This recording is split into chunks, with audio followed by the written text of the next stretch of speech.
இன்னைக்கு ஆண்டவருடைய வசனத்தை நம்ம தியானிக்க போகிறோம். இந்த வசனத்துக்கு, இந்த செய்திக்கு நீங்கள் கொரோனான்னு தலைப்பு வச்சுக்கிட்டாலும் சந்தோஷம்தான். என்ன, இந்த மெசேஜுக்கு நீங்கள் தலைப்பு எப்படி வச்சுக்கிடலாம்?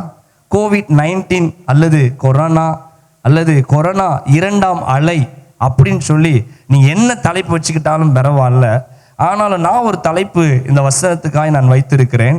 திட மனதா இருங்கள். எல்லாரும் சொல்லுங்க, திட மனதா இருங்க. இது இந்த காலத்திற்கு ஏற்ற வார்த்தையா இருக்கும் என்று சொல்லி நான் விசுவாசிக்கிறேன். ஆமென். ஏன்னா எங்கு பார்த்தாலும் மனசு இப்ப எப்படித்தான் இருக்குது? பதட்டமா இருக்குது. அச்சுன்னு தும்முனாமலே அடுத்த ஞாபகம் வருது. மூச்சு வாங்கின மாதிரி இருக்க வேண்டி வீட்டுக்காரர்கிட்ட மூச்சு விட்டு காட்டுறது. என்னங்க மூச்சு வாங்குற மாதிரி இருக்குதோ, ஒரு மாதிரி இருக்குதோ. எங்க பார்த்தாலும் ஒரு பயம். யாராவது ஒருத்தர் தும்முன அடுத்து 10 அடியில் தாண்டி போய் என்னமாது வந்து நமக்கு பயமா இருக்குது. அப்போ இந்த டிவி நியூஸ் சேனல் ஆரம்பிச்ச உடனே அப்படியே சோக மியூசிக்கை போட்டுட்டு என்னெல்லாமோ காட்டுறாங்க, எதெல்லாமோ பண்றாங்க. இதெல்லாம் பார்க்க பார்க்க மனசெல்லாம் என்ன ஆயிருது? பயந்து போய் அடுத்தது யாருக்கு என்ன ஆகுமோ தெரியல, எப்படி ஆகுமோன்னு தெரியல. இன்னைக்கு கர்த்தர் உங்களுக்கு பேசுகிறார். திட மனதா இருங்கள். ஒரு அல்லேலூயா சொல்லுங்களேன். கைகளை உயர்த்தி சந்தோஷமா சொல்லுங்க, திட மனதா இருங்கள். ஆமென். இன்னைக்கு இந்த வசனத்தை, இது வாக்குத்தத்த செய்தி கிடையாது, இந்த மாசத்தினுடைய வாக்குத்தத்த செய்தி கிடையாது. இது கர்த்தர் இந்த வார்த்தை எனக்கு கடந்த நாட்கள் அந்த கொரோனாவுக்காக ஜெபிக்கும் பொழுது இந்த வார்த்தையை கர்த்தர் கொடுத்தார். சரி, இந்த வார்த்தை என்ன ரொம்ப தைரியமா மாத்திச்சு. சரி, நான் பெற்றுக்கொண்ட தைரியத்தை என் சபை பிள்ளைங்க நீங்களும் அந்த தைரியத்தை பெற்றுக்கொள்ள வேண்டும் என்பதற்காக இன்னைக்கு இந்த வசனத்தை நான் உங்களுக்காக பொறுமையா உங்களுக்கு கற்றுக் கொடுக்க போகிறேன். இந்த வசனத்தை பிரசங்கம் முடிஞ்சு போகும் பொழுது கொரோனா பாசிட்டிவான யாராச்சும் ஒரு ஆள் வந்தா கூட தோல் மேல கையை போட்டுட்டு, என்ன நல்லா இருக்கீங்களா, எப்படி இருக்கிறீங்க அப்படின்னு தைரியமா போவீங்க. என்ன சத்தத்தை காணும்?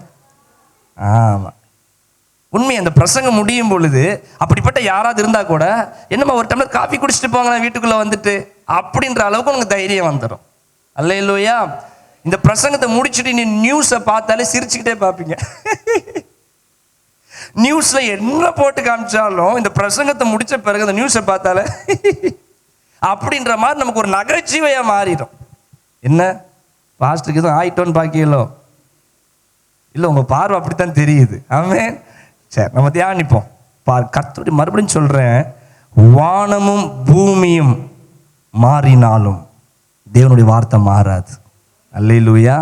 அப்படி வார்த்தை ஜீவன் உள்ளது.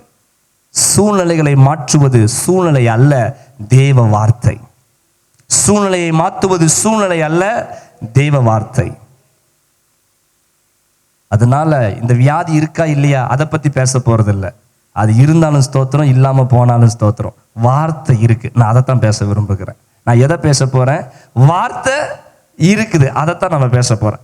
தியானிப்போமா? சங்கீதம் 112வது சங்கீதம் 6வது வசனத்தினுடைய 2வது பகுதியிலிருந்தே நான் வாசிக்கிறேன். நீதிமான் நித்திய கீர்த்தி உள்ளவன், துர்ச்செய்தியை கேட்கிறதினால் பயப்படான். அவன் இருதயம் கர்த்தரை நம்பி திடனாயிருக்கும், அவன் இருதயம் உறுதியாயிருக்கும். கைகளை தட்டி அப்பாவை நல்ல மகிமைப்படுத்துவோம். அல்லேலூயா. அப்ப ஆண்டவர் சொல்றாரு, நீதிமான் கர்த்தரை நம்பி அவன் திடனா இருப்பானா. அல்லேலூயா. அந்த நீதிமான் துர்ச்செய்தியை கேட்டாலும் பதறான். யாரு பதற மாட்டாங்க? நீதிமான் துர்ச்செய்தியை கேட்டாலும் பதற மாட்டாங்க. அவன் இருதயம் கர்த்தரை நம்பி திடனா இருக்கும். அப்போ இன்னைக்கு உள்ள சீசன், இந்த கொரோனா 2ஆம் அலை அடித்து கொண்டு இருக்குது. முன்பை விட அதிகமாய் பரவி கொண்டு இருக்குது. முன்பை விட அதிக வீரியமா இருக்குது. அநேகர் ஆக்சிஜனுக்காக அலைந்து கொண்டு இருக்கிறாங்க. ஆமாம், பிணங்களை எரிப்பதற்கு இடம் இல்லை, விறகு இல்லை. வீதிகளில் பிணங்கள் கிடக்குது. சைக்கிளில் கொண்டு போறாங்க, ஆட்டோல கொண்டு போறாங்க, ஆம்புலன்ஸ் லைனா காத்துட்டு இருக்குது. என்ன நாளும் சொன்னாலும் நீதிமானுடைய இருதயம் திடனாயிருக்கும். அல்லேலூயா. நீதிமான் பதறான். பைபிள் சொல்லுது, நீதிமானுடைய காலை அவர் தள்ளாட ஓட்டார். நீதிமானுடைய கால்களை அவர் தள்ளாட விட மாட்டார். அப்போ நம்ம யார், எப்படிப்பட்ட தேவனை ஆராதிக்கிறோம்? நீதிமான். அவர்தான் நீதிமான், அவர் நீதியின் தேவன். அந்த தேவனை நம்ம ஆராதிக்கிறோம். அப்போ அந்த தேவனை ஆராதிக்கிற பிள்ளைங்களும் நீதிமானா தான் இருக்கணும். அல்லேலூயா. ஆமா, அப்பா பிள்ளைகள், அப்பா தகப்பன் எப்படியோ பிள்ளைகள் அப்படியே என்று வேதம் சொல்லுகிறது. அப்ப நம்ம ஆண்டவர் நீதிமானா இருக்கிறதுனால நீங்களும் நானும் யாரா தான் இருக்கணும்? நீதிமானா தான் இருக்கணும். நம்ம நீதிமானா இல்லைன்னா நமக்கு பயம் இருக்கும், திகில் இருக்கும். ஒரு வார்த்தை ஒருத்தன் சொல்லிட்டு அவன் போனா அதை நம்ம 10 மடங்கா இன்னொருத்தர் போய் சொல்லுவோம். எப்பா, டிவியில் 2 ஆம்புலன்ஸ் வர மாதிரி காட்டுவாங்க, நம்ம அதை பார்த்துட்டு எத்தனை ஆம்புலன்ஸ் வந்துச்சுன்னு சொல்லுவோம்? 25 ஆம்புலன்ஸ். என்னமா இருந்துச்சு தெரியுங்களா? அங்க 10 அணை எரிஞ்சுக்கிட்டு இருக்கோம், நம்ம போய் சொல்லுவோம் 25 அணை எரிஞ்சிட்டு இருந்துச்சு, என்னால நம்பவே முடியல. பார்த்துக்கோ. நீ சொன்ன அவன் சொல்லுவான் 35ன்னுவான், அவன் இன்னொருத்தன் போய் சொல்லுவான் 65ன்னுவான். இப்படியே போய் 138 கோடியில கொண்டு வந்து விட்டுருவாங்க. அப்போ நீதிமான் பைபிள் சொல்றதா நம்ம என்னைக்குமே நம்பணும். எத்தனை பேர் ஆமென் சொல்றீங்க? நான் பாவிகளை குறித்து பேச விரும்பல, பாவிகளை குறித்து அவங்க இருதயம் எப்படிலாம் நான் நீதிமான குறித்து பேச இன்னைக்கு வந்திருக்கிறேன். ஆமென் சொல்லுங்க. ஆமா, அப்போ நீதிமான் துர்ச்செய்தியை கேட்கறதுனால அவன் என்ன பண்ண மாட்டான்? பயப்பட மாட்டான். சொல்லுங்க, பயப்படாம இருங்கன்னு சொல்லுங்க. அது பயந்து சொல்லாதீங்க, தைரியமா சொல்லுங்க, பயப்படாம இருங்க. உங்க வீட்டுக்குள்ள இருக்கிற உங்க பிள்ளைகள்கிட்ட சொல்லுங்க. உங்க கணவர் அங்க இருந்தாருன்னா, என்னங்க பயப்படாதீங்க, மாஸ்க் போடுறேன்னா போக மாட்டீரு, பயப்படாதீங்க. என்ன அதுக்கு யார் பயந்தா? ஃபைனுக்காண்டி போட்டுட்டு போறேன். என்ன சரி, அப்ப என்ன சூழ்நிலையா இருந்தாலும் இன்னைக்கு ஆண்டவர் உங்களை பார்த்து சொல்றாரு, நீங்க பயப்படாது இருங்க, பயப்படாது இருங்க. கர்த்தர் உங்க கூட இருக்கிறார். அல்லேலூயா. வேதத்துல பார்க்க முடியும், அநேக பிள்ளைகளுடைய வாழ்க்கையில நான் உங்களுக்கு பொறுமையா சொல்லி கொடுத்தாதான் உங்களுக்கு நல்லா புரியும். சரிங்களா? இல்லைன்னா பிரசங்கத்தை கேட்டுட்டு அடுத்த நேரம் நியூஸை பார்த்தோன்னே பயந்து போய் உட்காந்துருப்பீங்க. ஆமென். பைபிள்ல பாருங்க, யவீரு என்கிற ஒரு மனுஷன் இருந்தாங்க. அவன் தன்னுடைய மகள் வியாதியா இருக்கிறாள், இயேசு கிட்ட வந்தா சுகமாயிருன்னு சொல்லிட்டு இயேசுவை பார்த்து வந்தார். ஆண்டவர்கிட்ட வந்து கேட்கிற, ஆண்டவரே நீர் என் வீட்டுக்கு வருவீர் என்று சொன்னால் என் பிள்ளை சுகம் ஆவாள். இயேசப்பா சொன்னாரு, நான் உன் வீட்டுக்கு வரேன்ப்பா, உன் பிள்ளைய, சின்ன பிள்ளை, நான் உன் பிள்ளைய சுகமாக்குறேன்னு சொல்லி இயேசப்பாவும் யவீரும் போய்கிட்டே இருக்கிறாங்க. வர்ற வழியில ஒரு வேலைக்காரன் சொல்றான், இனி பாஸ்டர் தேவையில்லை, இனி இயேசு கிறிஸ்து தேவையில்லை. என்னாச்சு? உன் பிள்ளை மரித்து போனாள், உன் பிள்ளை மரித்தே போயிட்டு, அவ்வளவுதான், உன் பிள்ளை இறந்து போனாப்பா. உடனே இயேசு கிறிஸ்து அடுத்த நேரத்தில் சொல்றாரு, பயப்படாதே, விசுவாசம் உள்ளவனாயிரு. ஐயா, அதான் முடிஞ்சு போச்சே, அதான் மரித்து போனாலே, இனி என்னத்தை மறுபடியும் ஆரம்பிக்கிறது? பாட்டு மட்டும் பாடணும். முடிந்ததில் துவக்கத்தை பார்க்கும் உங்களுக்கு ஈடு இல்லை. அது வெறும் பாட்டுக்கு தானா? அது வெறும் இது இப்படிதாங்க 2000 வருஷம் கிறிஸ்தவன் பாட்டு பாடியே கடத்திட்டு வந்துட்டான் நாட்களை. இப்படியே பாட்டு பாடி நாளை தாண்டி வந்துட்டோம். அப்ப ஆண்டவர் சொல்றாரு, எப்பா நீ பயப்படாத, உன் பிள்ளை செத்து போச்சுன்னு சொல்றாங்க, பயப்படாத என்னும் போது பக்கத்துல இருந்த வேலைக்காரன் நினைப்பான், வந்து பார்த்தா தானே தெரியும், இவர் வந்து பார்த்தா தானே தெரியும். அப்போ அவங்களுக்குள்ள இந்த நம்பிக்கை என்ன? மரிப்பதற்கு முன்பதாக இயேசு வந்தா காப்பாத்துவாரு, மரிச்சா இயேசுவால காப்பாற்ற முடியாது. அதுதானே உண்மை. வேலைக்காரன் சொல்றான், இனி போதகரை கூப்பிடாது. அப்ப என்ன அர்த்தம் சொல்லுங்க? அப்போ இயேசு உயிரோடு இருந்தா காப்பாத்துவாரு, இந்த நம்பிக்கை அவங்களுக்கு இருந்துச்சு. இந்த நம்பிக்கையை தான் இயேசு உடைச்சார். புரியல உங்களுக்கெல்லாம்? ஆமே, எவ்வளவு பெரிய சத்தியம் தெரியுமா இது? இயேசுவுக்கு எதை அங்க உடைக்கணும்னு நினைச்சாரு தெரியுமா? எதை மாத்தணும்னு நினைச்சாரு தெரியுமா? எப்ப அவர் உயிரோடு இருக்கும் பொழுது இயேசுவால அற்புதம் செய்ய முடியுன்றதை மக்கள் நம்பிக்கிட்டு இருந்தாங்க. ஆண்டவர் அதை தாங்க உடைக்க விரும்பினார். அவன் இறந்தே போனாலும் பரவாயில்ல, எவரு நீ பயப்படாத, விசுவாசம் உள்ளவனாயிரு. வேலைக்காரன் பார்த்துருப்பான், என்ன இவர் இப்படி சொல்லுதாரு? வீட்டுக்கு போகும்பொழுது இயேசு கிறிஸ்து என்ன சொன்னாரு? அவள் நித்திரையா இருக்கிறாள். எல்லாரும் சிரிச்சாங்களா? எல்லாரும் சிரிச்சாங்களா? சிரிக்கிறவங்களுக்கு தான் ஆண்டவர் அன்னைக்கு பாடம் கத்து கொடுத்தாரு. கையை தட்டி அப்பா மகிமைப்படுத்துங்க. ஐயா, இந்த பிரசங்கத்தை நீ பாப்ப, இந்த பிரசங்கத்தை யூடியூப்ல போட்டா கூட கொரோனாவை குறித்து பயப்படாதுன்னு சொல்லும் போது வித்தியாசமா சிரிக்கலாம், ஐயா வித்தியாசமா பார்க்கலாம். என்னையா டெல்லியில இவ்வளவு எரிஞ்சுக்கிட்டு இருக்குது, இவ்வளவு ஆம்புலன்ஸ் இருக்குது, மூச்சு சுவாசிக்க முடியாம துடிச்சுக்கிட்டு இருக்கான், இவன் என்னடான சின்ன பையன் இப்படி பிரசங்கம் பண்ணிட்டு இருக்கான். ஏசு அன்னைக்கு அதை தான் உடைக்க வந்தாரு. எல்லாரும் சொன்னாங்க, அவன் மரித்து போனா இவர் தூங்கிக்கிட்டு இருக்கிறான்னு சொல்றாரு. எல்லாரும் நகைத்தார்கள்.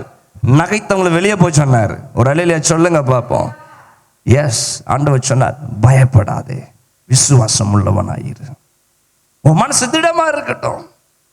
மரித்தது உண்மைதான், அது சாதாரணமா கிடையாது. மரித்தது உண்மை, வியாதி வந்தது உண்மை, பிரச்சனை வந்தது உண்மை. ஆனா இதுல நம்ம என்ன பண்ணணும்? பயப்படணுமா? இல்ல கண்ணீர் வடிச்சு புலம்பிக்கிட்டு இருக்கணுமா? முடங்கி போய் கிடக்கணுமா? கிடையாது. நீ தைரியமா இருக்கணும், நீ திடனா இருக்கணும். நீ கர்த்தருடைய பிள்ளை. ஒரு அல்லேலூயா சொல்லுங்க பார்ப்போம். அல்லேலூயா. அப்ப ஆண்டவர் பயப்படாதே என்று சொல்லி கர்த்தர் கற்றுக் கொடுத்தார். யோசுவாவை பாருங்க, பழைய ஏற்பாட்டில் யோசுவா 1ஆம் அதிகாரம் 9வது வசனம் வாசிமா. நான் உனக்கு கட்டளையிடவில்லையா? நான் உனக்கு கட்டளையிடவில்லையா? பலன் கொண்டு திடமனதாய். ஆண்டவர் சொல்றாரு யோசுவாவை பார்த்துட்டு, பலன் கொண்டு. எல்லாரும் சொல்லுங்க, பலன் கொண்டு. அப்போ பயப்படுகிறவங்களை பார்த்து நீங்க என்ன வார்த்தையை சொல்லணும்? பலன் கொண்டு இரு. உங்க வீட்டுக்குள்ள இருக்கிறவங்க பயப்படுவாங்க, ஐயோ என்னெல்லாம் நடக்குதோ, என்னெல்லாம் பண்றோம். ஆண்டோடைய பிள்ளைங்க சர்ச்சை முடிச்சுட்டு இப்ப என்ன சொல்லணும்? பலன் கொண்டு இரு. அப்புறம் திடமனதாயிரு. திடமனதாயிரு. நீ பயப்படாத. என்ன சூழ்நிலையா இருக்கட்டுமே, என்ன காரியமா இருக்கட்டுமே, நீ திடமனதாயிரு. வாசிக்கலையா? பலம் கொண்டு திடமனதாயிரு. திகையாதே கலங்காதே. திகையாதே கலங்காதே. நீ போகும் இடமெல்லாம். வெயிட்மா. அப்ப ஆண்டவர் சொல்லி பலம் கொண்டு திடமனதாயிரு. நீ திகையாத. வெறும் இந்த வியாதிக்காக மட்டும் நீங்க பிரசங்கம் இல்லைங்க. வெறும் வியாதிக்காக மட்டுமா நீ பயந்துகிட்டு இருக்கிற? ஐயோ என் வீட்டுக்குள்ள வேற ஏதாச்சும் நடந்துருச்சுன்னா, ஏதாச்சும் ஒரு தீமை நடந்துருச்சுன்னா, ஏதாவது ஒரு வியாதி வந்த உடனே, ஏதாவது ஒரு பலவீனம் வந்த உடனே என்ன ஆகுமோ தெரியலையே, இனி என் வாழ்க்கை அவ்வளவுதானா? டாக்டர் சொல்லுவாங்க இது கொஞ்சம் சீரியஸ் தான். அவ்வளவுதான், கடவுள் சொன்னதா நினைச்சுக்கிட்டு வீட்டுக்குள்ள உட்காந்து சீரியஸா உட்காந்துருக்கிறோம். டாக்டர் சீரியஸ் உடனே நம்ம ஃபுல்லா சீரியஸ் ஆயிடுவோம். சாப்பாடு சீரியஸா தான் சாப்பிடுவோம், குளிக்கிறதும் சீரியஸா தான் குளிப்போம். வாழ்க்கை சீரியஸ் ஆகி போச்சு. ஏன்னா அவர் தானே கடவுள், டாக்டர் தானே கடவுள். அப்படியா? இன்னைக்கு ஆண்டவர் உங்களை பார்த்து சொல்றாரு, வெறும் கொரோனாவுக்கான பிரசங்கம் இல்லைங்க. நீ எதைக்காக பயந்து போய் இருக்கிறியோ? லாக்டவுன் போட்டுட்டா எப்படி என் குடும்பத்தை நடத்துவேன்? எப்படி வருமானம்? அவசரப்பட்டு இந்த வேலையை நம்பிதானே, ஐடி ஃபீல்டில் இருக்கிற பிள்ளைங்க, ஐயோ இந்த வேலையை நம்பிதானே லோன் வாங்கியிருக்கிறேன், கார் வாங்கியிருக்கிறேன், இதுக்கெல்லாம் டியூ கட்டணுமே, இன்சூரன்ஸ் கட்டணுமே, என்ன பண்றது? கர்த்தர் சொல்ற, திகையாதே கலங்காதே, நீ பலன் கொண்டு இரு.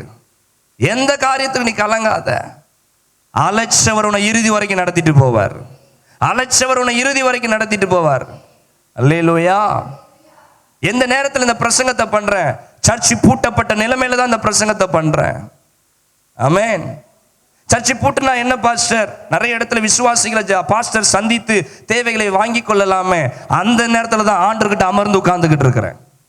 அல்லேலூயா. ஆமென். இன்னைக்கு ஆண்டவர்கிட்ட நான் சவால் விட்டு சொல்றேன், கர்த்தரை நம்புகிற பிள்ளைகள் பிழைத்து சுகித்து இருப்பார்கள். அப்ப யோசுவாவுக்கிட்ட ஆண்டவர் என்ன சொன்ன? நீ பயப்படாத, பலம் கொண்டு திடமனதாயிரு, நீ கலங்காத அப்படின்னு ஆண்டவர் கத்துக் கொடுக்கிறார். அல்லேலூயா. மோசையை குறித்து ஒரு இடத்துல சொல்லப்பட்டிருக்குது, சரியா வாசிக்கணும். என்ன?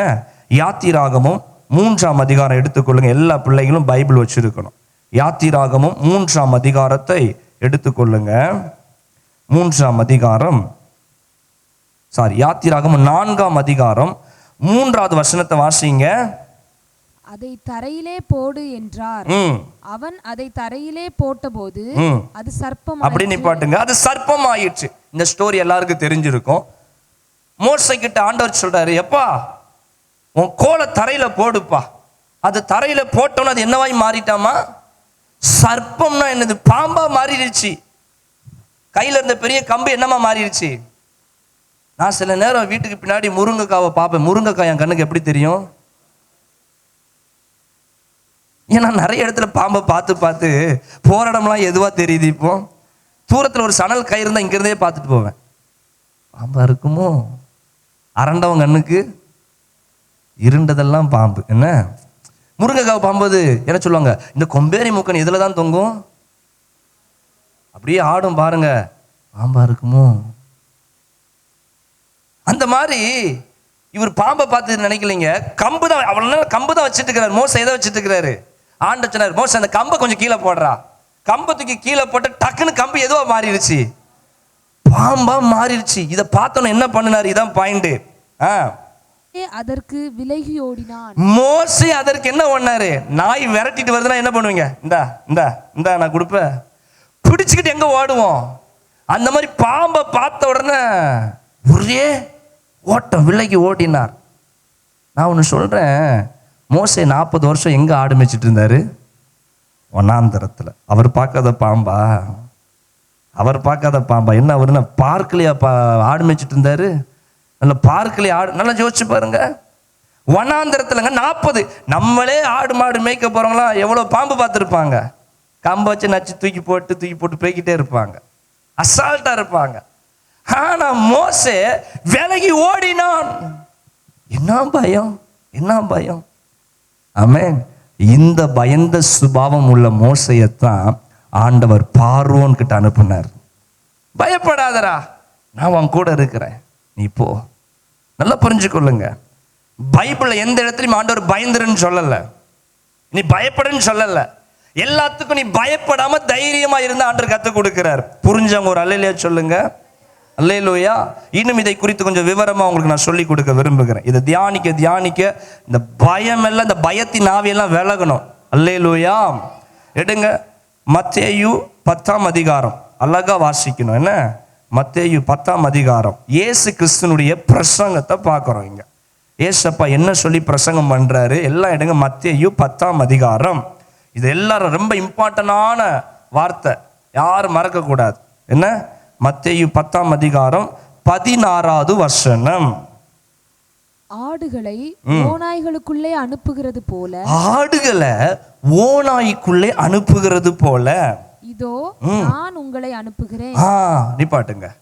இப்ப ஆண்டவர் சொல்றாரு, ஆட நான் எதுக்குள்ள அனுப்ப போறேன்? ஓநாய் விடும் ஆடை பார்த்தா அது கடிச்சு பீறி ஒண்ணுலாம் மாய்க்கிறோம். அதை தெரிஞ்சு ஆண்டவர் எங்க அனுப்புவேன் ஒத்த கால நிக்கிறாரு. நான் ஓநாய் கிட்ட தான் அனுப்புவேன், ஆட்டை நான் எங்க தான் அனுப்புவேன்? இவெல்லாம் என்ன காடு? ஆடு இல்ல, காடு. என்ன ஆண்டவர் பிள்ளைய பெத்து சொறி நாய்ங்க நிறைய சண்டை போட்டுட்டு இருக்குது, அனுப்பி விடுவோமா? மக்களே போய் அந்த கம்பை எடுத்துட்டு வாடான்ட்டு அனுப்புவோமா? நம்மளே ஏரியா பக்கம் போக மாட்டோம். அப்ப ஆண்டவர் சொல்ற இதுல வசனங்க, ஆண்டவர் சொல்றாரு பாருங்க. எப்பா ஆடு யாரை குறிச்சு சொல்லுது? நம்ம தான். எத்தனை பேர் புரியுது? உங்களை தான், என்னையும் தான் சொல்றாரு. ஆடு, நீங்கெல்லாம் ஆடு, நம்மெல்லாம் ஆடு. அப்ப நம்மளை ஆண்டவர் எங்க அனுப்புவேன்றாரு? போச்சு போ, கஷ்டப்பட்டு வளர்த்து அதுக்கு எல்லாம் பொங்கி போட்டு எல்லாம் செஞ்சு இப்ப ஆட்டை எங்க அனுப்புவாராமா ஆண்டவர்? ஓநாய்க்குள்ள அனுப்புவாராம். அப்புறம் என்ன பண்ணிருக்குது? 17 பாருங்க. மனுஷரை குறித்து எச்சரிக்கையாயிருங்கள். மனுஷரை குறித்து எச்சரிக்கையாயிருங்கள். அவர்கள் உங்களை ஆலோசனை சங்கங்களுக்கு ஒப்பு கொடுத்து தங்கள் ஜெப ஆலயங்களில் உங்களை வாரினால் அடிப்பார்கள். பாட போச்சு, அதுக்கு மேல போ. இப்ப ஆண்டவர் என்ன சொல்றாரு? இந்த மனுஷர்களுக்கு எச்சரிக்கையா இருங்க. என் பிள்ளைகளே, என் தேவ பிள்ளைங்களே, சீஷர்களை பார்த்து கத்துக் கொடுக்கிறாரு. இந்த மனிதர்களுக்கு நீங்க ரொம்ப எச்சரிக்கையா இருங்க. உங்களை எங்க கொண்டு போவாங்க? ஆலோசனை சங்கத்துக்கு ஒப்பு கொடுப்பாங்க. உனக்கு ஆலோசனை சொல்லி கொடுக்க மாட்டாங்க. ஆலோசனை சங்கம்னா என்னது? உனக்கு புத்தி சொல்ற இடம் கிடையாது. அங்க என்ன தெரியுமா தருவாங்க?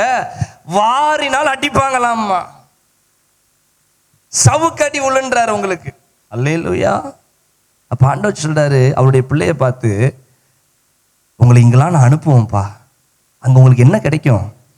5 அப்பமும் 2 மீனும் கிடைக்கும். நான் உனக்கு உயிரோடு இருக்கும் பொழுது எப்படி தந்தேனோ அதே போல நீ போற இடமெல்லாம் உனக்கு 5 அப்பம் 2 மீனையும் தருவாங்க.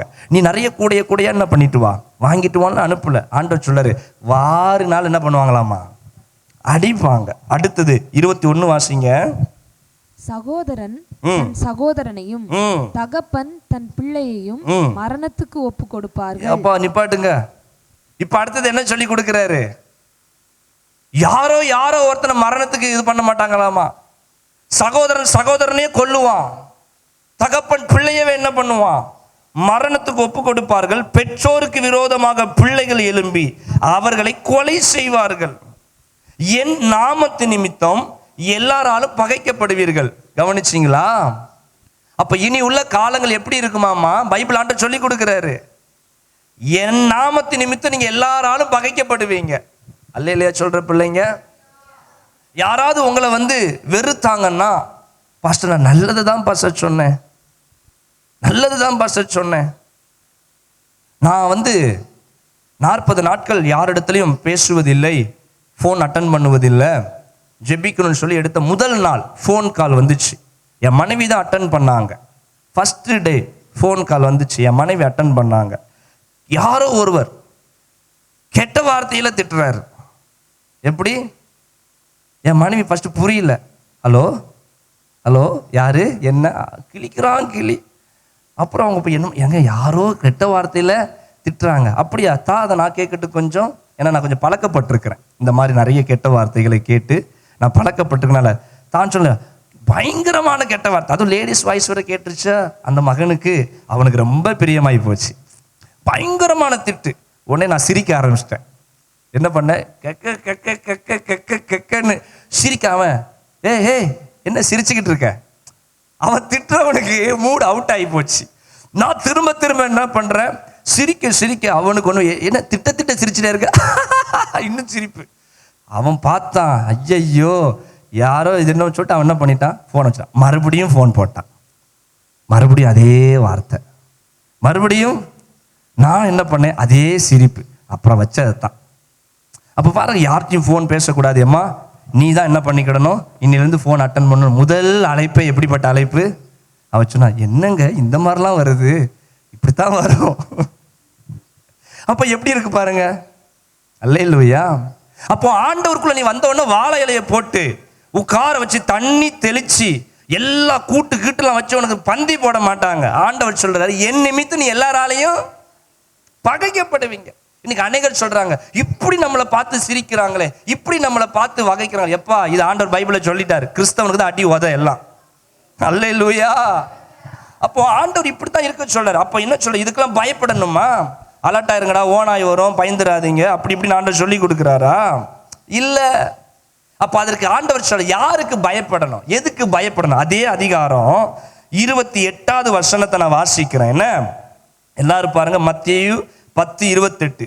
ஆத்துமாவை கொல்ல வல்லவர்களாயிராமல் சரீரத்தை மாத்திரம் கொல்லுகிறவருக்கு நீங்கள் பயப்பட வேண்டாம். புரிஞ்சிச்சா? ஆண்டவர் யாருக்கு பயப்படக்கூடாதுன்னு சொல்றாரு? ஆத்துமாவை கொல்ல துப்பு இல்லை, அப்படித்தான் நம்ம ஸ்லாங்ல சொல்லணும். இந்த ஆத்துமாவை கொல்றதுக்கு அவனுக்கு துப்பு இல்லை.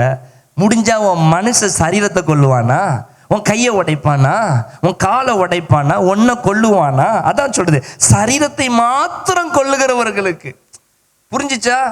ஆத்துமாவை அவனால கொல்ல முடியாது. வாயில காலை வச்சு மிதிச்சு ஏசுன்னு சொல்லாத வேணா சொல்ல அவனால மிதிக்க முடியும். நம்மளால மிதிக்கப்பட்டு வேணா ஏசுன்னு சொல்ல தெரியாம போகலாம். ஆனா உள்ள இருக்கிற விசுவாசம் ஒண்ணு இருக்குல்ல, இயேசு இயேசு இயேசு, அதை அவனால ஒன்னும் தொட முடியாது. அப்ப அதான் பைபிள் சொல்லுது, ஆத்துமாவை சரீரத்தை மாத்திரம் கொல்லுகிறவர்களுக்கு. வெறும் சரீரத்தை மாத்திரம் தாண்டா அவனால கொல்ல முடியும். இந்த கொரோனா வியாதி எதை தான் கொல்ல முடியும்? உடம்ப தான் கொல்ல முடியும், ஆத்துமாவை தொட முடியாது. ஆமென். இந்த வியாதி வெறும் சரீரத்தை தான் தொடும். இந்த மனுஷங்க ஒரு சரீரத்தை மட்டும் தான் கொல்ல முடியும். நீ பயப்பட வேண்டாம் அப்படின்னு சொல்ற. ஆத்துமாவையும் சரீரத்தையும் நரகத்திலே அழிக்க வல்லவருக்கே பயப்படுங்கள். கைகளை தட்டி அப்பா மகிமைப்படுத்துங்க பாப்போம். ஆண்டவர் யாருக்கு பயப்பட சொல்றாரு? இந்த ஆத்துமாவை யுகா யுகாலம் நரகத்துக்கு தள்ளுறாரு பாரு, இந்த சரீரத்தை நரகத்துக்கு தள்ளுறாரு பாரு, அவருக்கு நீ பயப்படு. மற்றவனால கொல்லத்தான் முடியும். என்னை கொன்னா அடுத்த நேரம் நான் பரலோகம் போயிடுவேன். அப்புறம் நான் ஏன் பயப்படணும்? வலிக்குதேன்னு பயப்படலாம், அவ்வளவுதான். அது பயம் எல்லாருக்கும் இருக்குதான் செய்யும். அதுக்குன்னு பயந்துட்டு வாழ முடியுமா? ஒரு அலையிலையா சொல்லுங்க பார்ப்போம். அப்போ ஆண்டவர் எவ்வளோ அழகா சொல்லி கொடுக்குறாரு. இப்போ சொல்லுங்க, உன் குடும்பத்தில் ஏதாச்சும் நடந்தா பயப்படணுமா? என்ன எனக்காக சொல்லுதீங்களோ? இவர்கிட்ட நீ இதையும் சொல்ல முடியாது, பயமா இருக்கு பாஸ். இவர் சொன்னாலும் உடனே அன்னைக்கு நான் என்ன மெசேஜ் கொடுத்தேன்னு தான் கேட்பாரு. அல்லேலூயா. இதனாலதான் நிறைய விசுவாசிங்க நம்ம கிட்ட பேச பயப்படுதாங்க. இவர்கிட்ட பேசினா கரெக்டா எதை சொல்லிடுவாரு. அல்லேலூயா. என்னங்க அல்லேலூயா சொல்லுங்க. ஆமா. அப்ப ஆண்டவர் சொல்றாரு, நீ பயப்படாத. மறுபடியும் வாங்க, அந்த சங்கீதம் 112 சங்கீதத்துக்கு வாங்க. 112 சங்கீதத்துக்கு வாங்க. என்ன சொல்லியிருக்கு? துர்ச்செய்தியை கேட்கிறதுனால் பயப்படான், அவன் இருதயம் கர்த்தரை நம்பி திடனா இருக்குமா. எல்லாரும் சொல்லுங்க, திடனா இருக்கும். அல்லேலூயா, அல்லேலூயா. ஆமா, இந்த நியூஸ் சேனல்லாம் பார்த்துட்டு என்ன பண்ணக்கூடாது? பயப்படக்கூடாது. டிவியை போட்டாலே நமக்கு என்ன வருது? ஆமா, பயம் வந்துடுது. ஆண்டவர் எனக்கு இதை பேசினார் பார்த்தீங்களா, அதோடி மூடி வச்சுட்டேன். இந்த நியூஸ் பார்க்குறது, நான் பார்க்கறது 4 நிமிஷம் நியூஸ் பார்ப்பேன். நான் எவ்வளோ நேரம் நியூஸ் பார்ப்பேன்? 4 நிமிஷம் நியூஸ் பார்ப்பேன். ஆண்டவர் இதை பேசுனது வந்து என் ஃபோனில் நான் எதை பார்க்கறத விட்டுட்டேன்? ஹெட்லைன் நியூஸை. எதுக்கு இதை போட்டு பார்த்துட்டு மறுபடியும் என்ன ஆனாலும் பரவாயில்லப்பா, கர்த்தர் நம்ம நடத்துவார். ஒரு அலையில சொல்லுங்க. படகு காத்துல அசையுது, கடல்லாம் கொந்தளிச்சிச்சு. ஆண்டவர் சீசர்ல பார்த்து என்ன சொன்னாரு? பயப்படாதீங்கடா, எது வரைக்கும் நான் உங்க கூட இருப்பேன். கேட்டாரா இல்லையாம்மா? கேட்டாரா இல்லையா? ஆமே. அப்ப இப்போ இந்த சீசன் கொரோனா அலைய பார்த்து இயேசு என்ன சொல்லுவாரு? சொல்லுங்க, சொல்லுங்க, என்ன சொல்லுவார் இயேசு? என்ன சொல்லுவார்? பயப்படுன்னு சொல்லி கொடுப்பாரா? பயப்படாதன்னு சொல்லுவாரு. ஏன் அது உங்க வாயில வரக்கூடாது? இனி ஏன் உங்க வாயில பக்கத்து வீட்டுக்காரங்களை பார்த்து நீங்க ஏன் சொல்லக்கூடாது பயப்படாதீங்க? ஏன் உங்க வீட்டில் இருக்கிற உங்க அம்மாவை பார்த்து சொல்லக்கூடாது? உங்க அப்பா பலவீனமானவர், உன் தாயார் பலவீனமானவங்க, உன் குடும்பத்துல சிலருக்கு லங்ஸ் பிரச்சனை இருக்கலாம், ஏதோ ஒரு பிரச்சனை என்னமோ வந்து இருந்துட்டு போட்டுமே. உடம்புனா இருக்கத்தானே செய்யும். மூக்குனா என்ன பிடிக்கும்? மூக்குன்னு ஒன்று இருந்தா, ஆமா, ஒரே வலி பாஸ்டர், ஒரே இது பாஸ்டர். அப்போ மரமாக தான் உன்னை படைச்சிருக்கணும், எதாவது தான் படைச்சிருக்கணும். பாஸ்டர் ஒரே ஒத்த வலி, அப்போ மண்டைய கல்லா மாத்திரணும். பாஸ்டர் ஒரே அது, ஒரே இது, ஒரே அப்படி, ஒரே இப்படி. உடம்புன்னு இருந்தா ஏசப்பாவுக்கு எல்லாம் இருக்கதான் செஞ்சிச்சு. ஏசப்பாவுக்கு என்ன இருந்துச்சு? பலவீனங்கள் இருந்துச்சு. களைத்து போனார் என்று பைபிளில் சொல்லப்பட்டது. களைத்து போனார். அப்போஸ்தலருக்கு பலவீனம் இருந்துச்சு. தீமோத்தேயை பார்த்து பவுல் சொல்றார், உன் வயிறு வலிக்கு கொஞ்சம் எதை கூட்டிக்கோ. உனக்கு வயிறு வலி இருக்குல்லப்பா, அல்சர் பிரச்சனை உனக்கு இருக்குல்ல, பைபிள் இருக்குங்க. உனக்கு அல்சர் பிரச்சனை இருக்குடா, வயிறு வலி இருக்கு, ரொம்ப ஃபாஸ்டிங் போடாத, கொஞ்சம் ரசத்தை என்ன பண்ணிக்கோ, கூட்டிக்கோ. பவுல் அங்க கட்சி அனுப்புன ஆண்டவருக்கு இங்க தீமோத்தே மேல விழுந்து சுகமாக்கி இருக்க வேண்டியதுதானே? அல்லேலூயா. எனக்கு அருமையான தேவ பிள்ளையே, எல்லாம் இருக்கத்தான் செய்யும். அப்ப ஆண்டவர் நம்ம கற்றுக் கொடுக்கறது என்ன? நீ பயப்படாத, நீ திடமானதாயிரு. இப்ப 2 ஆளா வந்துட்டுன்னுவாங்க, எப்பாடா கொஞ்சம் ஓஞ்சிதுரான்னு சொல்லிட்டு உட்காந்துருப்போம். தலைப்பு செய்தி மியூசிக்கை போட்டு அது பாருங்க, எல்லா தலைப்பு செய்திக்குமே த்ரில்லிங்கா இருக்கும் தெரியுமா மியூசிக்கு. இதே அந்த தலைப்பு செய்தியை கொஞ்சம் சிரிப்பு கலந்த ஒரு மியூசிக்கை போட்டுட்டு அந்த தலைப்பு செய்தியை பாருங்களேன், எப்படி இருக்கும். ஏன்னா நாங்கள் எடிட்டிங் லைனில் இருக்கிறனால எங்களுக்கு தெரியும், உங்களை வந்து அள வைக்கிறதுனா எப்படி வீடியோ போடணும், உங்களை எப்படி சிந்திக்க வைக்கணும், அதுக்கு வீடியோ போடணும், எந்த மாதிரி மியூசிக் போடணும், எல்லாரும் தெரியும். யாராவது தலைவர்கள் இறந்துட்டாங்கன்னா அன்னைக்கு காலையிலேருந்து மியூசிக் எப்படி போகும்?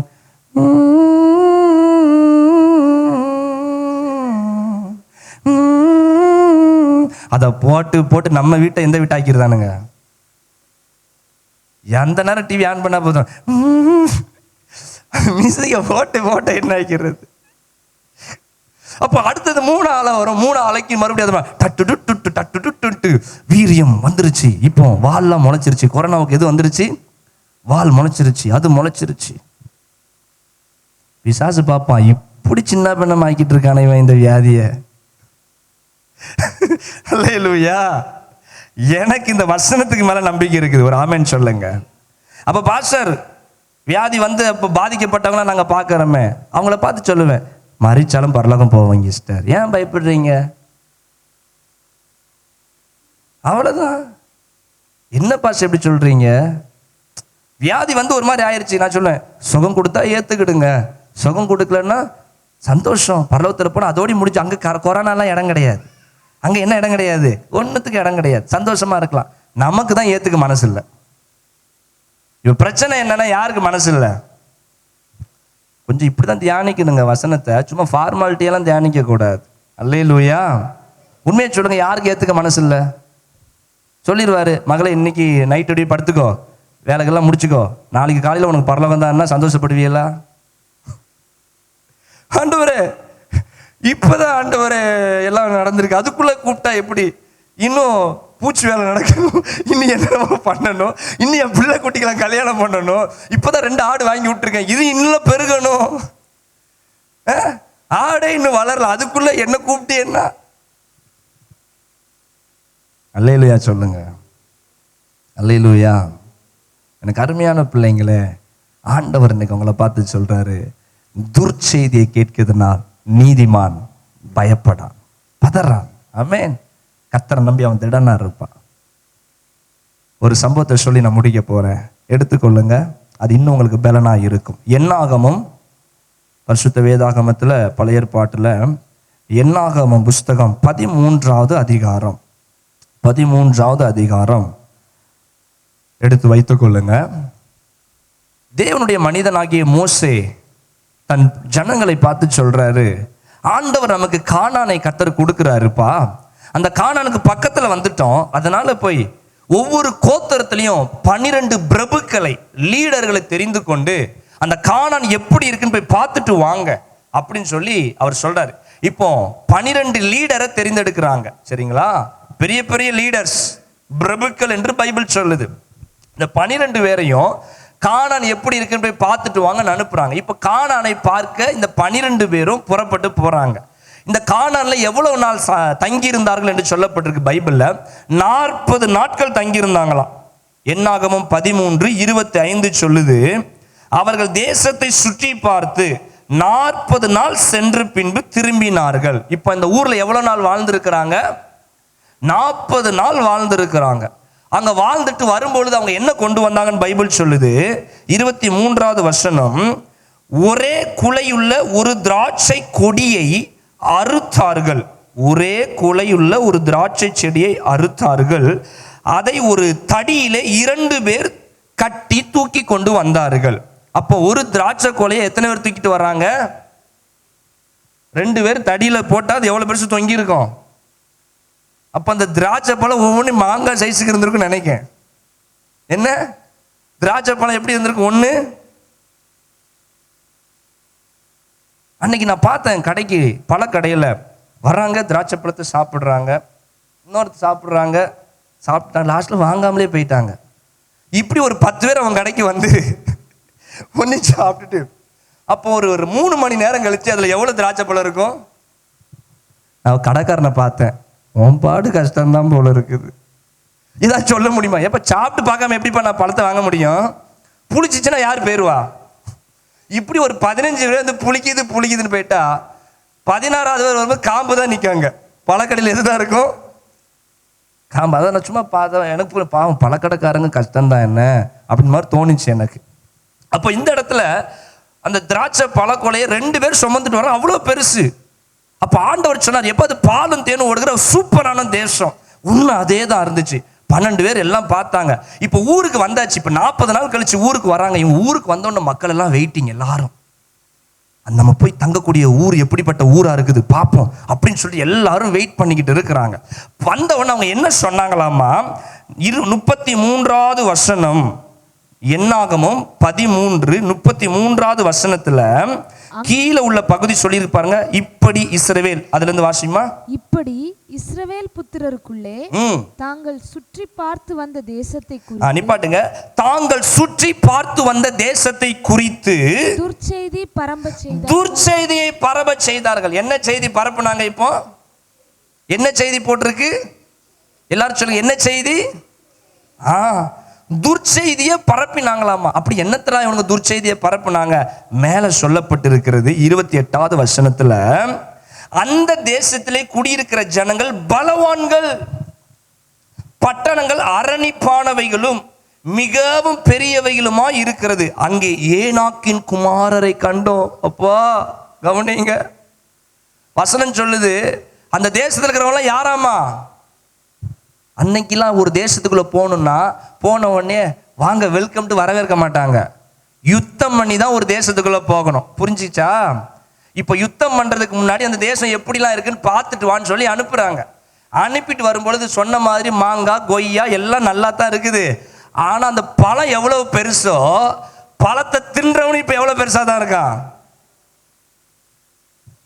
நீங்க நாளைக்கு என்ன பார்க்க வரீங்க, என்ன உதாரணத்துக்கு என்ன நீங்க பார்க்க வரீங்க, எல்லாம் கவனிங்க, டிவி வீடியோல இருக்கிறவங்களுக்கு எப்படி தெரியுதோ தெரியல. என்ன பார்க்க வரீங்க, பார்க்க வரும்பொழுது திடீர்னு நான் வீட்டை திறந்து இவ்வளோ உயரத்தில் வந்து நிற்கிறேன். இப்போ இவ்வளோ உயரத்தில் வந்து நின்னா நீங்கள் என்ன எப்படி பார்ப்பீங்க? வழக்கம் போல பிரைஸ் லாட் பாஸ்டன்ட்டு போயிடுவீங்களா? லுங்கி கிங்கி போட்டதுன்னா தூக்கி கூட பார்ப்பீங்க, பாஸ்டருக்கு என்ன ஆச்சு. இவ்வளோ உயரமா மனுஷன் ராத்திரி 40 நாள் இருக்கிறேன்னு சொல்லிட்டு ஆவில வளருவாருன்னு பார்த்தா என் பாஸ்டர் எதுல வளர்ந்துட்டாரு? என்னைய மனுஷன் இவ்வளோ பெருசா வளர்ந்துருக்கிறாரு நினைப்பீங்களா, நினைக்க மாட்டீங்களா? கவனிங்க, இந்த ஜனங்கள் வந்து சாதாரண ஆளையே பார்த்து பழகிட்டாங்க. இந்த 12 பேரும் ஊருக்குள்ள சாதாரண ஆளை பார்த்தே பழகிட்டாங்க. இப்போ அவங்க இவங்களை பார்க்குறாங்க. அது கீழே சொல்லிட்டு இருக்கு பாருங்களேன், ஏனாக்கின் அங்கே அதில் ஒரு ஹைலைட் பாருங்க. அவங்க சொல்லும் பொழுது மறுபடியும் பாருங்க, வசந்த பாருங்க. அந்த தேசத்திலே குடியிருக்கிற ஜனங்கள் பலவான்கள். அங்கேயே கொஞ்சம் அவங்களுக்கு லுங்கிலாம் லூஸ் ஆகிட்டு இதை சொல்லும் பொழுது. பட்டணங்கள் அரணிப்பானவைகள், ஃபேண்டு லூஸ் ஆகிட்டு இப்போ மிகவும் பெரியவைகளுமா இருக்குது. எப்போ எல்லாம் பெரிய பெரிய காம்பவுண்டு கட்டிட்டு வச்சிருக்காம்பா வீட்டுக்குள்ள ஃபுல்லா. அடுத்தது அங்கே ஏனாக்கின் குமாரரையும் கண்டம் போச்சு. இப்போ லாஸ்ட்ல யாரை பார்த்துட்டோம்? ஏனாக்கின் குமாரர்கள் யார் என்று பைபிள் சொல்லுது. அவர்கள் கழுத்து நீண்ட கழுத்து உள்ளவர்களாமா. ஏனாக்கின் புத்திரருடைய கழுத்து எப்படி இருக்குமா?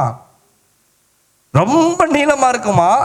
ராட்சதர்களுடைய வம்சத்துல பிறந்தவங்களா இவங்க. யாராமா? கோலியாத்து பெலிஸ்தனை கொன்றான் அல்லவா, ராட்சதன். அந்த டீன்ல வந்தவர், அந்த இரத்த அணுக்களில் அதுல வந்தவர் ஏனாக்கின் புத்திரர்கள் ராட்சதர்கள்.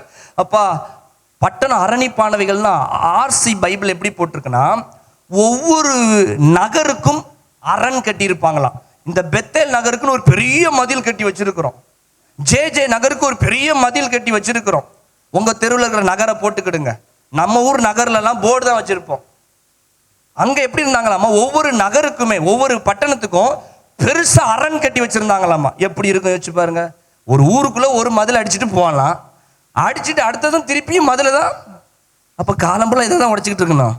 கொஞ்சம் கற்பனை பண்ணி பாருங்க. இப்ப இவன் பயந்தது உண்மையா இல்லையா? இது நியாயமான பயமா இல்லையா? ஒரு திருட ஒரு பேங்க்ல திருட போறான், இவ்வளோ ராடுல கம்பி போட்டு கதை வச்சிருக்குது, உட்காந்து ஸ்லோவா பார்த்து பார்த்து அறுத்துட்டான். திறந்துட்டு போனா திருப்பி இவ்வளவு கணத்துக்கு இன்னொரு ராடு போட்டு ஒரு கம்பி இருக்குது. அவன் என்ன நினைப்பான்? இதுக்குதான் சொன்ன அப்பமே திருடன் ஆவாதரா. எத்தனை கதை வச்சிருக்கான்னு தெரியல, அதையும் உட்காந்து பொறுமையா அறுக்கிறான். அறுத்துட்டு திருப்பி உள்ள போனா இன்னொரு பெரிய தடியில கதவு போட்டிருக்கு. சோர்ந்து போகுமா போவாதா? இப்ப அப்படித்தான் அவங்க பார்த்தாங்க. இதெல்லாம் வேற ராட்சதர்கள் வாழ்ந்துட்டு இருக்கிறான், நம்ம காலி. பைபிள் அப்படிதான் சொல்லிட்டு இருக்குது, சொல்லப்பட்டிருக்கு. நான் கவனிங்க,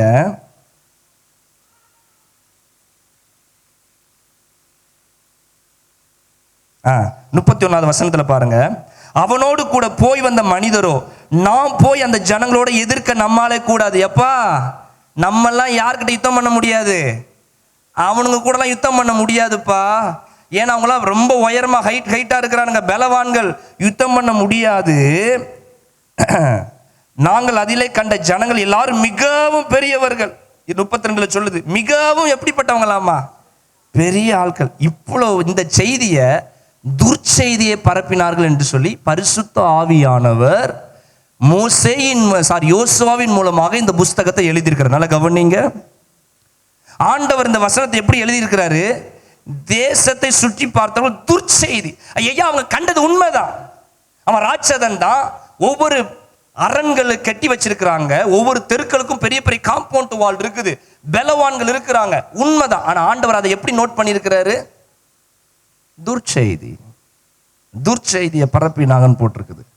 அப்ப இந்த பரப்பின செய்தியை பார்த்துட்டு 14வது அதிகாரம் 1வது வசனம், அப்பொழுது சபையார் எல்லாரும் கூக்குரலிட்டு புலம்பினார்கள். நல்லா கவனிங்க, கிளைமேக்ஸுக்கு வந்தாச்சு. இப்போ இந்த செய்தியை கேட்டு ஊருக்காரன் என்ன பண்றான்? ஐயோ ஐயோ ஐயோ ஐயோ ஐயோ ஐயோ புலம்புறான் புலம்புறான் புலம்புறான். நம்மள மாதிரி புலம்புல, வீட்டுக்காரன்னு சொல்லிட்டானா சத்தம் காட்டாம பாத்திரம் தேய்ச்சிட்டு அந்த புலம்பல் இல்லை. சத்தமா புலம்பிட்டுன்னா வாய் குத்தி விடுவார். அதனால சத்தம் காட்டாம, என்னடி பாத்திரம் சத்தம் ரொம்ப கேட்குது, இல்லைங்க, அந்த சாதா புலம்பல் இல்லை. இது பிள்ளையை பறி கொடுத்த புலம்பல் மாதிரி, உயிருக்கு புலம்பல் மாதிரி. உயிருக்கு போராடிட்டு இருக்கிறோம், எப்படி புலம்புவான்? இன்னைக்கு அதெல்லாம் நம்ம டிவியில பார்க்குறோமா, நியூஸ்ல பார்க்குறோமா? ஒவ்வொரு பேர் புலம்பி தவிக்கிறது, ஒவ்வொரு பாரப்படுறது. அப்போ பைபிள் என்ன சொல்லுது? துர்ச்செய்தியை பரப்பினாங்க, எல்லாம் புலம்புனாங்க. உண்மைதான், நடந்தது உண்மைதான். ஆனா அதுல யோசுவா காலேப் என்ன செய்தார்கள்? 14ஆம் அதிகாரம் 9வது வசனம் வாசிக்க முடியுமா? வாசிங்க. கர்த்தருக்கு விரோதமாக மாத்திரம் கலகம் தெம்ப படிக்கணுமா? நீ படிக்கும் போதே அபிஷேகம் இறங்கிடக்கூடாது. கர்த்தருக்கு விரோதமாக மாத்திரம் கலகம் பண்ணாதிருங்கள். கர்த்தருக்கு விரோதமாக மாத்திரம் கலகம் பண்ணாதிருங்கள். பாத்தீங்களா? அங்க இருக்கிறத கண்ணால கண்டுட்டு வந்து சொன்னவங்களுக்கு என்ன பேராமா? கலகம் பண்ணாதீங்கடா, கலகம் பண்ணாதீங்க. இப்ப நம்ம தேசத்துல இந்த வியாதி பரவி கொண்டிருக்குது, இவ்வளவு பிரச்சனை நடந்து கொண்டிருக்குது. இதையெல்லாம் பார்த்துட்டு நம்மளும் உட்கார்ந்து கலங்கி போயிட்டு இருப்போம்னா நமக்கு என்ன பேரு? கலகக்காரர்கள் பேரு. நமக்கு என்ன பேரு? என்ன பாஸ்டர் நீங்க வித்தியாசமா பிரசங்கம் பண்ணிட்டு இருக்கீங்க? இது விசுவாசத்தின் பிரசங்கம். இது கர்த்தருடைய வசனத்தை காற்றும் புயலும் அடித்து கொண்டிருக்கிற நேரத்திலையும் ஸ்ட்ராங்கா நின்று கொண்டிருக்கிற நம்பிக்கையான பிரசங்கம் இது. அல்லேலூயா. அப்ப பைபிள்ல காலேப் யோசுவா சொல்றாங்க, எப்ப நீங்க ஆண்டவருக்கு முன்னாடி கலகம் பண்ணாதீருங்க. வாசிமா. அந்த தேசத்தின் ஜனங்களுக்கு நீங்கள் பயப்பட வேண்டியது, அந்த தேசத்தின் ஜனங்களுக்கு நீங்க பயப்பட வேண்டியதில்லை. இப்ப நான் இதை மாத்தி சொல்றேன். இந்தியாவுல 2வது அலை அடிச்சுக்கிட்டு இருக்குது. இந்த வியாதிக்கு நீங்க பயப்பட வேண்டியதில்லை. கையை தட்டி அப்பா மகிமைப்படுத்துங்க பாப்போம். உன் வீட்டுக்குள்ள என்ன சூழ்நிலை வந்தாலும் நீ பயப்பட வேண்டியதில்லை. உன் பணம் தொலைஞ்சு போச்சா? உனக்கு கிடைக்க வேண்டிய பணம் கிடைக்கலையா? உன் நகைகள் எல்லாம் முங்கி போச்சா? என்னமோ ஒன்று ஆச்சா? ஏதோ ஒரு மைனஸ், ஏதோ ஒரு நெகட்டிவ், ஏதோ ஒரு நஷ்டம் வந்தாலும் கர்த்தருடைய பிள்ளைகளை பார்த்து தேவன் சொல்லுகிறார், நீ பயப்பட வேண்டாம், நீ பயப்பட வேண்டாம். வாசிமா. அவர்கள் நமக்கு இரையாவார்கள். யாரு நமக்கு இரையாவாங்க? வேட்டையாட போகும்பொழுது சிங்கத்துக்கு மானு இரையான மாதிரி நமக்கு யாரெல்லாம் இரையாவாங்க? அவங்களாம் இரையாவாங்க. அவர்களை காத்த நிழல் அவர்களை விட்டு விலகி போய். Praise Lord. அல்லேலூயா. இந்த 2 பேர் வந்த விசுவாசமான வார்த்தையை பாருங்க. ஆமென். என்ன சூழ்நிலையெல்லாம் பார்க்கல, திடனா இருந்தாங்க, திடனா இருந்தாங்க. ஆண்டவர் யாரை மட்டும்தான் கானானுக்குள்ள கொண்டு போனாரு? இந்த வார்த்தையை சொன்ன இந்த 2 பேர் தான் கானானுக்குள்ள போனாங்க. மற்றவன் எல்லாம் அழுத குரூப் எல்லாம் போச்சு. உங்களை சுத்திலும் என்ன பிரச்சனை வரட்டும், எவ்வளவு நஷ்டம் வருது அவங்க வீட்டுக்குள்ள, பாடு, கஷ்டம், நெருக்கம், வேதனைகள், ஏதாவது ஆகிருமோன்னு பயம், என்னமாவது நடந்துருமோ. நிறைய பேருடைய துர்ச்செய்தியை கேட்கும் பொழுது நமக்கும் ஏதாவது ஒரு தீங்கு நடந்துருமா? சொல்லணும், எப்பா என்ன வந்தாலும் பரவாயில்ல, கர்த்தர் நமக்கு கூட இருப்பார், நம்மளை காத்துக்கிடுவார். அல்லேலூயா.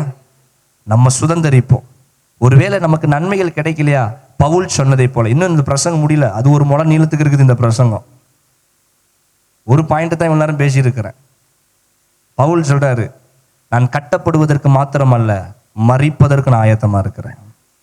இப்ப இதை டாபிக்ல போனோம்னா இது 1 மணி நேரம் போயிடும் பவுலை குறித்து பேசினோம்னா. அல்லேலூயா. ஆண்டுடைய பிள்ளைங்க துர்ச்செய்தியை கேட்கிறதுனால் அவன் பயப்படாது இருந்தான். கர்த்தரை நம்பி அவன் திடனா இருப்பான். ஆமென். சங்கீதம் 9 மட்டும் எடுங்க பார்ப்போம். சங்கீதம் 9.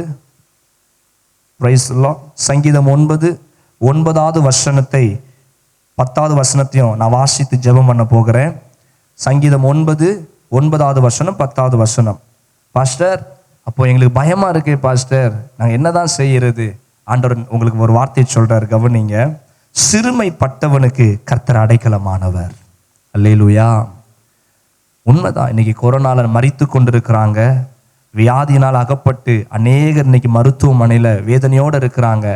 நம்ம எப்படி சொல்லி ஜெபிக்க போறோம்னா, ஆண்டவரே சிறுமைப்பட்ட ஜனத்துக்கு நீங்க தான் அடைக்கலாம். எத்தனையோ பேர் கண்ணீரோடு இருக்கிறாங்கப்பா, எத்தனையோ பேர் வேதனையோடு இருக்கிறாங்கப்பா, எங்களுக்கு எல்லாருக்கும் நீங்க தான் அடைக்கணும். அவர் கொடுக்குற அடைக்கலத்தை குறித்து நம்ம பயப்படலாமா? யோசிச்சு பாருங்க. ஆண்டவர் அடைக்கலமா இருக்கிறாருங்க. அப்ப அந்த அடைக்கலத்துக்குள்ள ஆண்டவரை நம்பி போகும்பொழுது பயந்துகிட்டே போனோம்னா, ஒரு குட்டி நாய் உங்க குட்டி பிள்ளைய கடிக்கணும்னு விரட்டிட்டு வருது. ஒரு குட்டி நாய் உங்க குட்டி பிள்ளைய, நல்லா புரிஞ்சுக்குங்க இந்த வார்த்தைய, ஒரு குட்டி நாய் உங்க குட்டி பிள்ளைய விரட்டிட்டு வருது. நீங்க பெரிய ஆள் பக்கத்துல போன பிறகு உங்க பிள்ளை உங்களை பிடிச்சிக்கிடும். அதுக்கப்புறம் உங்க பிள்ளை மறுபடியும் பயப்படுது. உங்க பிள்ளைகிட்ட சொல்லுவாங்க, பயப்படாத மக்களே, அதான் நான் வந்துட்டோம்ல. இல்லப்பா நாய்ப்பா, இல்லப்பா நாய்ப்பா. அது பெரிய நாயா இருந்தா நம்ம பயந்துரும், அது வேற. குட்டி நாய், அதுக்கு தான் சொன்ன குட்டி நாய். அப்ப நம்ம என்ன பண்ண மாட்டோம், அது ஒன்றும் செய்யாத மக்களே. அப்ப அதே போலதான் சிறுமைப்பட்டு போய் இருக்கிற நீங்களும் நானும் அடைக்கலமாகி இயேசு கிட்ட போகும் பொழுது பயப்படவே கூடாது, பயப்படவே கூடாது. அல்லேலூயா. நெருக்கப்படுகிற காலங்களில் அவரே தஞ்சமானவர். 2 ஆளை வரட்டும், 10 ஆளை வரட்டும், என்னென்னமோ வரட்டும், நம்ம பைபிள் சொல்லுது நெருக்கப்படுகிற காலங்களில். நம்ம எல்லாரும் நெருக்கப்பட்டுட்டு தானே இருக்கிறோம். எல்லா சபைகளும் இன்னைக்கு அடைக்கப்பட்டுருச்சு. 10 பேர் 20 பேர் வச்சிருக்கிற பாஸ்டர் மாருங்கள்லாம் ரொம்ப நெருக்கப்பட்டுட்டு இருக்கிறாங்க. ஆனால் ஆண்டவர் சொல்றாரு, நெருக்கப்படுகிற காலங்களில் அவர் தான் நமக்கு தஞ்சமா இருப்பார். உங்க பிஸ்னஸ், உங்களுடைய காரியம் எது உங்களை நெருக்கினாலும் பரவாயில்ல, ஆண்டவர் சொல்றாரு, நான் உனக்கு தஞ்சமா இருப்பேன். 10வது வசனம் சொல்லுகிறது, கர்த்தாவே உம்மை தேடுகிறவர்களை நீர் கைவிடுகிறது இல்லை. பார்த்தீங்களா, ஆண்டவர் சொல்றாரு, என்னை தேடுற பிள்ளைய எந்த சூழ்நிலையும் நான் கைவிட மாட்டேன். ஆண்டவரை தேடுகிற பிள்ளைகளை எந்த சூழ்நிலையிலும் உங்களை ஆண்டவர் என்ன பண்ண மாட்டார், கைவிட மாட்டார். காரியங்கள் மாறுதலாய் நடந்துகிட்டு இருக்குதா, ஆண்டவரை தேடுங்க. வீட்டில் சபையில் வந்து ஆண்டவரை தேடுங்க. அதிகாலையில் ஆண்டவரை தேடுங்க. அப்பாவை நல்ல மகிமைப்படுத்துங்க. கர்த்தர் சொல்ல, நான் உன்னை கைவிடவே மாட்டேன். ஆதலால் உமது நாமத்தை அறிந்தவர்கள் உண்மையே நம்பி இருப்பார்கள். பைபிள் என்ன சொல்லுது? உங்க நாமத்தை அறிந்தவர்கள் உண்மையே நம்பி இருப்பாங்க. உம்மை நம்புவேன், உம்மை நம்புவேன், உண்மையே நம்பி இருப்பேன். ஒரு அலையில சொல்லுங்க பார்ப்போம். எத்தனை பேர் சொல்லி ஜெபம் பண்ணுவோமா எல்லாரும்? ஆண்டவர் சொல்றாரு, உம்மை அறிந்தவர்கள், உங்க நாமத்தை அறிந்தவர்கள். அந்த நாமத்துல என்ன நாமம்? யெகோவா ரஃபா, சுகம் தருகிற தெய்வம். யெகோவா ஷம்மா, உன் கூடவே இருப்பேன்னு சொல்றாரு. யெகோவா ஈரே, உன் தேவையெல்லாம் நான் சந்திப்பேன். அந்த நாமத்தை அறிஞ்சவங்க நம்ம பயப்படலாமா? எத்தனை பேர் சபையில் வந்து இருக்கிற பிள்ளைங்களாம் பயம் போயிருச்சு இல்ல? என்ன பயந்து போய் உட்காந்துருக்கிய? ஆமென். நிகழ்ச்சின்னு வருது பாருங்க. நம்ம ஆராதனையில கலந்து கொண்டிருக்கிற பிள்ளைங்க எத்தனை பேர் சொல்ல முடியும், பயம் போயிருச்சு பாஸ்டர்? இது ஒரு பயத்தின் பிசாசு கிரியை செய்கிற காலம் இது. உங்களை திகில. நான் ஒரே ஒரு கேள்வி கேட்கிறேன், அதை கேட்டு நான் முடிக்கட்டுமா? ஃபோனில் இருக்கிற பிள்ளைங்க யாராச்சும் ஒருத்தர் ஆன்சர் பண்ணுறீங்களா? பண்ண மாட்டியல? சரி, உங்கள்கிட்ட நான் கேட்க மாட்டேன். நீங்கள் இங்கே இருக்கிறவங்க யாராச்சும் சொல்லுங்க. என்ன இப்போ ஒரு 10-20 நாள் இல்லை, போன முறை நமக்கு இந்த வியாதி வந்துச்சு இல்லையா, கொரோனா வியாதி வந்துச்சு இல்லையா, ஃபுல்லாக பவர் கட்டுன்னு வச்சுக்கிடுங்க. இல்லை பவர் கட்டு வேண்டாம், கேபிள்லாம் இல்லைங்க, எந்த கேபிளும் இல்லை. இந்த கொரோனாவை குறித்து யாருக்காவது தெரிஞ்சிருக்குமா? சொல்லுங்க. போன வருஷம் கொரோனா வந்துச்சு, எங்கேயுமே கேபிள் இல்லைங்க. இந்த கொரோனாவை குறித்து யாருக்கு தெரிஞ்சிருக்கும்? யாருக்கும் தெரிஞ்சிருக்காது. மக்கள் பயந்துருப்பாங்களா? பயந்துருக்க மாட்டாங்க. நான் சொல்றது நல்ல ஆழமா யோசிங்க. போன முறை கொரோனா வந்துச்சு, இந்த கேபிள்லாம் இல்லாம இருந்திருந்தனா யாருக்கு என்ன தெரிஞ்சிருக்கும்? அமெரிக்காவில் மூட்டை மூட்டையா கொட்டினாங்க, கள்ளிக்குளத்தில் இருக்கிற நமக்கு எப்படி தெரிஞ்சிருக்கும்? வள்ளியூர்ல இருக்கிற நமக்கு எப்படி தெரிஞ்சிருக்கும்? உங்க ஊர்ல இருக்கிறவங்களுக்கு எப்படி தெரிஞ்சிருக்கும்? அமெரிக்காவில் கொட்டினாங்கன்றதை பார்க்க போய் தானே பீதி கிளம்பிச்சு. லாரியில கொட்டினாங்கன்றதை பார்க்க போய் தானே பீதி கிளம்பிச்சு. அப்போ அதை பார்க்கலன்னா தெரிஞ்சிருக்குமா? தெரிஞ்சிருக்காதுல்ல. இந்த 2வது அலையிலையும் அதே மாதிரிதான். எதையும் பார்க்காம பேசாம பைபிளை மட்டும் பார்த்துட்டு உட்காருங்க. எதையும் பார்க்காம நான் பைபிளை மட்டும் பார்த்துட்டு உட்காருவேன்னு சொல்லுங்க. அதை குறிச்சு உனக்கு ஒண்ணுமே தெரியாது. உலக ஞானம் கர்த்தருக்கு முன்பதாக பைத்தியமா இருக்குது. சேட்டலைட் எல்லாம் பைத்தியமா மாத்துவார் ஒரு நாள். சேட்டலைட், மனுஷங்க நடத்துகிற பிசினஸ், இதெல்லாம் ஆண்டவருக்கு முன்னாடி பைத்தியமா ஒரு நாள் மாறும். அதெல்லாம் தூக்கி நான் ஒரு போட்டோ வச்சிருக்கேன் பாத்தீங்களா, குப்பையில வச்சு கொண்டு போய் தள்ளுங்க. அதெல்லாம் எப்படி தள்ளணும்? குப்பையில வச்சு இதெல்லாம் கொண்டு போய் தள்ளுங்க. கர்த்தர் உங்களை பயங்கரமாய் ஆசீர்வதிப்பார். நல்ல கையை தட்டி